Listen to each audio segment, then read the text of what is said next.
சென்ற நிலையில் பாடசாலை மாணவர் தூக்கில் தொங்கிய நிலையில் சடலமாக மீட்கப்பட்ட சம்பவம் கடந்த 9ஆம் தேதி இடம்பெற்றது.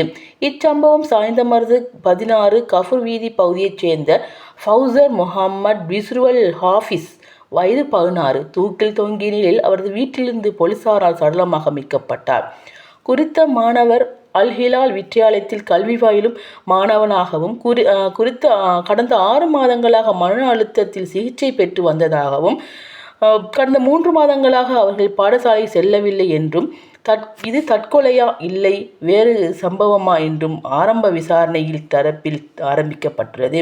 அத்துடன் சம்பவ இடத்திற்கு அம்பாறை மாவட்ட தடவியல் போலீசார் வருகை தந்து விசாரணைகளை ஆரம்பித்த பின்னர் கல்முனை நீதவான் நீதிமன்ற கட்டளைக்கு அமைய குறித்த சடலத்தின் மீதான திடீர் மரண விசாரணை அதிகாரி மேற்கொண்டு பார்வையிட்ட பின்னரே சடலம் மீட்கப்பட்டது.